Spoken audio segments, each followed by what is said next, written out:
The Andy Pollin Show on ESPN 630, the sports capital. This is Orioles preview. Orioles go for the sweep of the White Sox this afternoon. 2 o'clock start. Coverage here on ESPN 630 gets underway at 1:30. Then they come home for 4 against the Yankees, then 3 against Tampa Bay. The last home game will be next Thursday, 1 o'clock game against Tampa Bay, and then they close out the season with a weekend series against the Yankees. So 11 games left to go.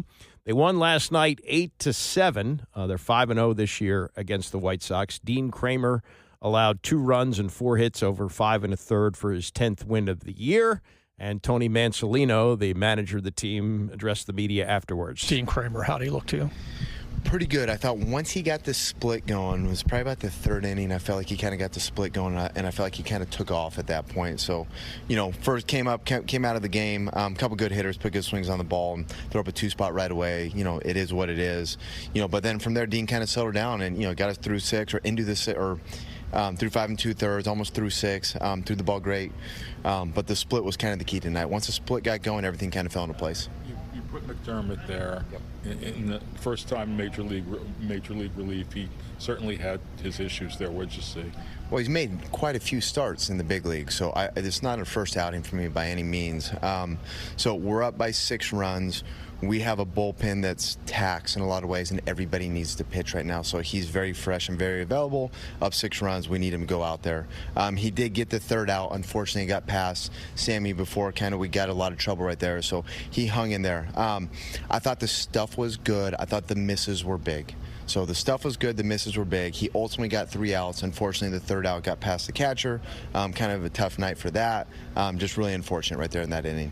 A lot of big nights throughout the lineup. Whose performance maybe stood out the most to you? I like what Beavers did tonight. I feel like, he's ticked down a little bit here lately. And JJ, and a couple comments have been made to me, what do you think about these guys, kind of going backwards a little bit? And they're supposed to.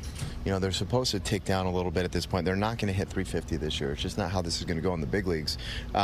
What you're looking for is how they handle failure, how they manage their failure. That's probably one of the most impressive things about Jackson Holiday, is how Jackson manages his failure. And that's why a 21-year-old kid is going to be has been so successful and will continue to grow. Those other 2 kids have the same trait as Jackson, where things are calm between their errors. They're not panicking. They're not spazzing out because they're struggling a little bit. They're managing their failure appropriately, and tonight was a good night for both of them. The Orioles are going to be eliminated from the postseason very soon, but they've had a really good month and continue to play hard. What do you think it says about this team that they continue to show up and fight every night? We got rid of half the team on the trade deadline, and we played one of the toughest schedules in baseball since, and we probably played close to 500 baseball with a lot of guys that were in Norfolk for most of the year. So I think that in and of itself speaks plenty of volumes for what we're doing. Do you think this season, the way it's gone, will leave a bitter taste in some guys' mouths, maybe even in a good way, in a way that could fuel them for next year? Yeah, yes, it already has. We've talked about it with these guys. They're not happy. You go through the core group in there. They are miserable right now.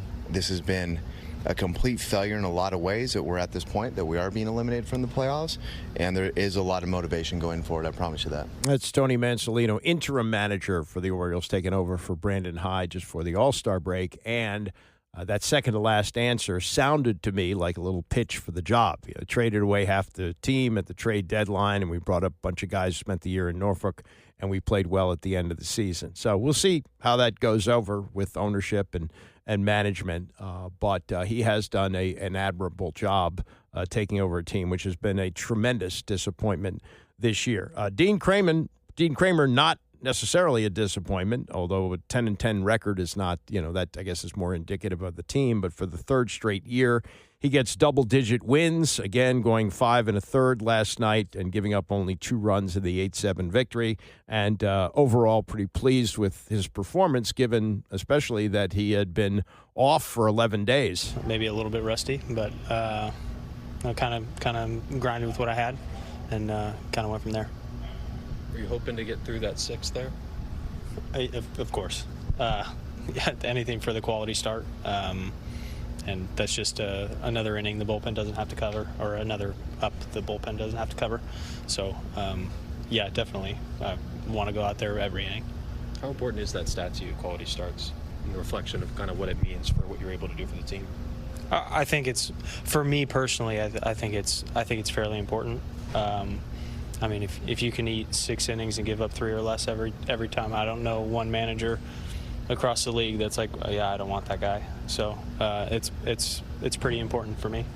You picked up your 10th win, maybe one more start remaining. Are you thinking positively about your year, even though it's been a difficult year for the club? Yeah, I mean, we've had a lot of ups and downs this year as a collective squad, but yeah, I've learned a lot about myself again this year, like I have every year, and trying to put a positive ending to the rest of this year. The team is probably going to be eliminated from the playoffs in the next couple of days, but they've played really well this month. What do you think it says about everybody? They've continued to show up every day and fight, even if postseason may not be in the cards this year. Well, there's still a pretty young group in there, and a lot of guys are not just competing for jobs. Most of them are competing for jobs next year. So, yeah, it's not a veteran heavy squad. So you're going to see a lot of the same faces next year, and they've got to fight for their spot. What do you feel like that clubhouse has learned about a season like this? That it's a long season for sure, and that you can't take the day before into the next day, or your at bats into the field, or the previous inning into the next inning. I think a lot of growth has come from a lot of these guys in many different ways. Dean Kramer, 10-game winner again this year. Probably get one more start over the last 11 games of the season. Last yak from the clubhouse, Gunnar Henderson, who's one of the stars of the future. Question is, will he get the long-term contract? I think he's under team control for at least 3 more years, so we'll see. But he did have 3 hits last night in the win, and he's as disappointed as anybody the way this season has gone, especially after the last 2. Very weird season. Yeah, just the start of the year got us behind the 8 ball, and we had a good little winning streak there for a little bit, and just couldn't get on another one to get us back in the hunt. And just kind of got ourselves in a deep hole that we couldn't get out of at the beginning of the year. Are you encouraged at all by the way the team has played over the last couple of months, and how you can maybe build off of that for next year? Yeah, I mean, if you look at our record after that pretty terrible start, I felt like we played really good ball. Yeah, it's just a matter of I guess limiting those bad stretches and getting back to what we do, and I feel like we kind of found our identity out here, and just the way we play, the way we scratch rounds across, and just playing good defense. I feel like that's something that we need to, I guess, appreciate and take into next year. What did you learn from those bad stretches, particularly April, about how this team can rebound for next year?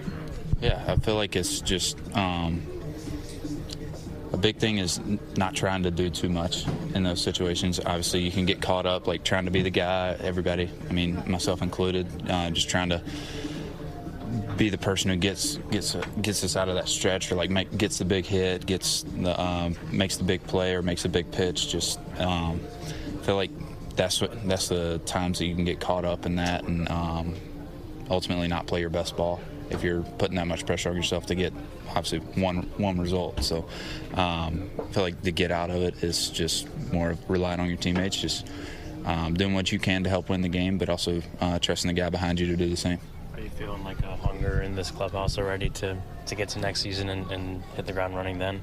Obviously, well, we got 11 games left, so that's our main focus, and to win as many games as we can. Yeah, 11 games to go, an outside chance to finish 500. They're 71-80 on the season, heading into the series finale this afternoon against the White Sox, and a chance for a sweep. 1:30 coverage here on ESPN 630. Coming up, we will talk to rookie infielder Jeremiah Jackson, who's been a real pleasant surprise since coming up at the beginning of August, and we'll talk about his story and more as we continue with Orioles Preview on ESPN 630. Orioles Review with Andy Pollin on ESPN 630 is presented by Sprinkler Fitters Local Union 669, saving lives and protecting property for over 100 years. The Andy Pollin Show on ESPN 630, the sports capital. This is Orioles preview. Orioles going for the sweep of the White Sox this afternoon. It's a 2 o'clock start in Chicago. Means our coverage here on ESPN 630 will get underway at 1:30. 11 games left to go for the Orioles. Still a chance to finish 500. They're 71-80 on the season. And after they finish with the White Sox this afternoon, they come home for 4 against the Yankees, 3 against Tampa, and then to New York to finish up the season. We're joined by Jeremiah Jackson, rookie infielder, played third base last night. Big contribution in the 8-7 win. Had a couple of hits and drove in a couple of runs, scored a couple of runs, and has been terrific since being called up at the beginning of August. Is sitting now 290 on the year with 5 home runs. He's got 8 doubles and 2 triples, and boy, for a guy who toiled some in the minor leagues for 7.5 years and to be as productive as you have been since being called up, what's it been like for you, Jeremiah? Yeah, thank you for having me. But yeah, no, it's been fun.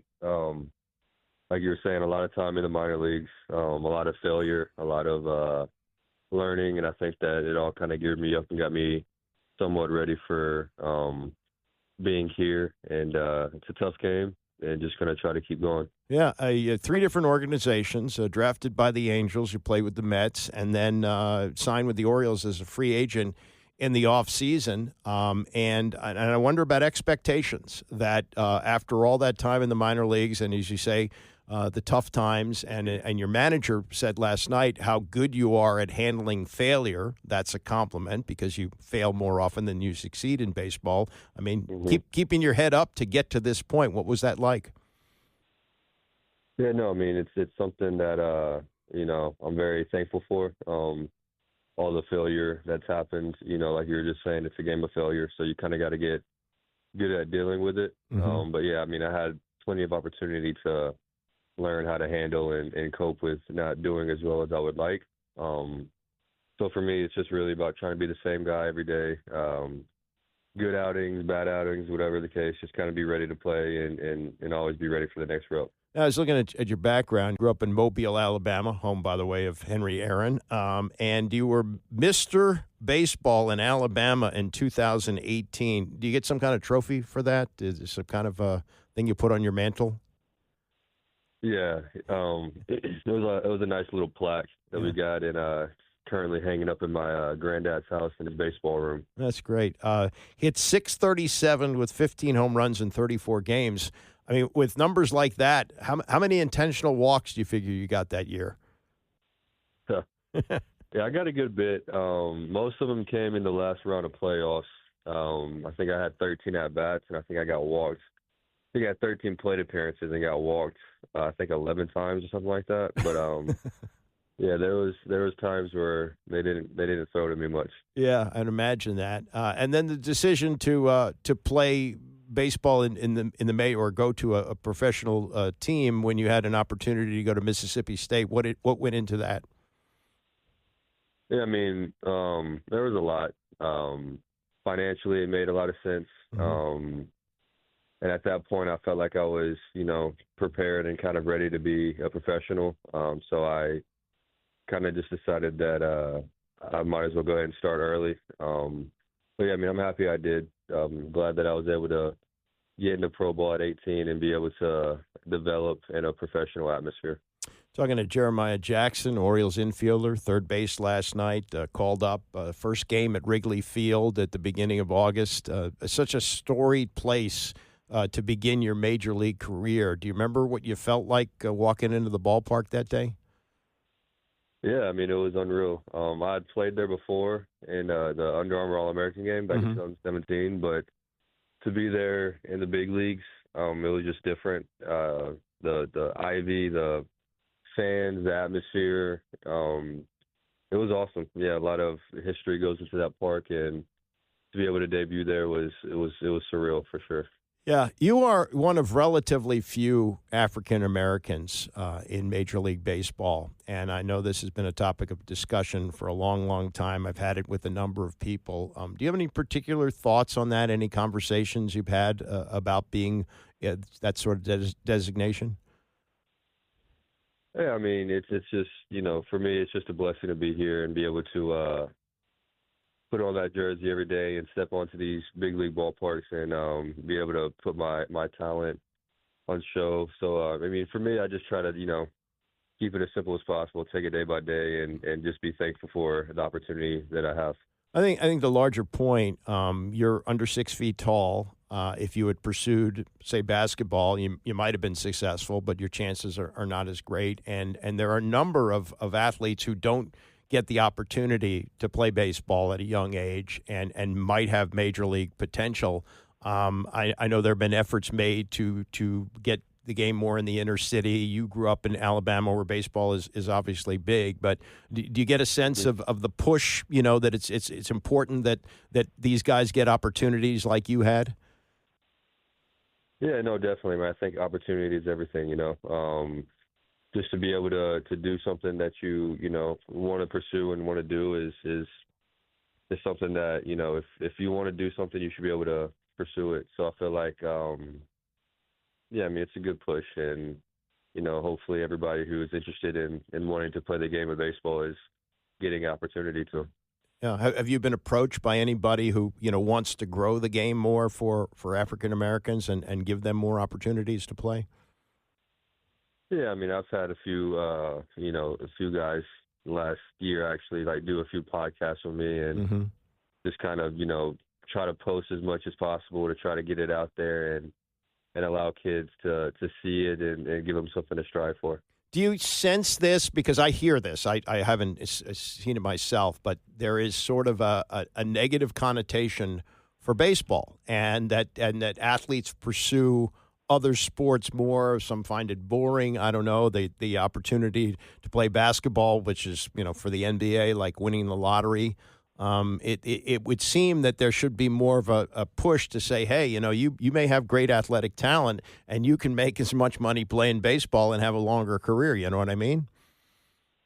Yeah, no, for sure. I mean, I think a lot of it has to do with, where you're from and what kind of sports and things go along. So, I mean, I really just think that, the efforts that they're doing now, like, there's been a lot of groups and organizations who have started to do things for younger kids. And I actually had the opportunity to go out there and watch a couple of the tryouts / showcases. And yeah, I mean, it's pretty cool just to see all the athletes and just to be out there and see them happy and having a good time. Yeah, I mean, you're with an organization now which has incredible history with this. Frank Robinson is one of the greatest players to play baseball, period. And there was, some racism really in Cincinnati. That's why he wound up in Baltimore, and he wound up winning the Triple Crown and had great success there. So the legacy of that organization is a great one to be a part of, and I'm sure you feel it the same way, don't you? Yeah, no, 100%, definitely. It's a great organization. A lot of good things are happening. A lot of good things have happened. And yeah, I mean, I'm just happy and blessed to be a part of it. It's only been a month and a half for you, but you have produced for this team. It's a young team. They've made changes. A lot of players traded at the deadline. Have there been any discussions about what type of role you'll fill next year, and will you have the opportunity to compete for the starting third base job? Yeah, I mean, I think, obviously, like you were saying, with all the things that happened, I played well in AAA, kind of earned my spot. But for me, I mean, I think it's going to just kind of determine, what happens. It's all going to depend on what happens in the off season. Yeah, so for me, like I said, it's really just about staying ready, coming into spring training, the best version of myself that I possibly can. And obviously, the goal is to make the team and be an everyday player like I have been since I've been up here. But right, a lot of that's kind of out of my control. So all I can really do is control what I can and work hard this off season and give them a lot to think about going into the year next year. Last thing is your jersey number, and anybody that's been to spring training sees numbers like yours, 82, and they're usually players that are going to start the year in the minors, prospects down the road. When they get to the majors, they're offered an opportunity to get like a lower number. Was that offered to you when you came up? Not really. So it kind of happened pretty quick. And so I got called up for a day and then sitting back down and then called back up not even a week later. But, yeah, I mean, at that point, I was just happy to have a jersey, period. Hopefully moving forward, there'll be some opportunities to maybe change the jersey, but we'll see what happens. 82 is kind of growing on me. Yeah, well, I mean, there are a few that aren't available. Brooks Robinson's 5 is retired, and Cal's 8 is retired. But any thoughts of a single digit, or maybe this is your good luck charm and you'll stick with 82? I don't know. We'll see what happens. Okay. Well, best of luck to you. Nice talking to you, and best of luck going forward. Awesome. Yeah, thank you for having me. That was fun. Thank you. That's Jeremiah Jackson, who seems like a really well-grounded guy, and if he can continue to have this kind of success, I mean, you think about that infield, that left side of the infield with Jackson Holiday, a young player, Gunnar Henderson at shortstop, and if Jeremiah Jackson can stick at third base and continue to produce like that, that's going to be a big hole that they fill with a player who I don't think was forgotten, but again, 3 different organizations, played with the Angels, plays with the Mets, and they make him available as a free agent, signs with the Orioles in November, and plays through the minor leagues, and then they make all the deals at the trade deadline. So he comes up in August, and he's been everything they could have hoped for and more. Again, hitting .290, and he's got some speed. I guess they'll get to the point where he gets some stolen bases, but he's got 8 doubles and 2 triples in only 39 games with the team. So he has been a real pleasant surprise for them, and really produced last night. So best of luck. It seems like a really nice kid too. A kid. He's 25 years old, and as was said last night by his manager, he knows how to handle failure. And that is a lot of what it takes for young players, because you're going to have failure. And even if you're really good, I mean, even the best of the best fail 7 out of 10 times that they come to the plate. So rooting for him. Good guy to talk to. Orioles, again, closing out the series today in Chicago. Coverage here at 1:30 on ESPN 630. Thanks to Isaac Harris for running the show, and thanks to Jeremiah Jackson for coming on. Bram Weinstein is coming up next, and I'll see you back here tomorrow morning at 9 a.m.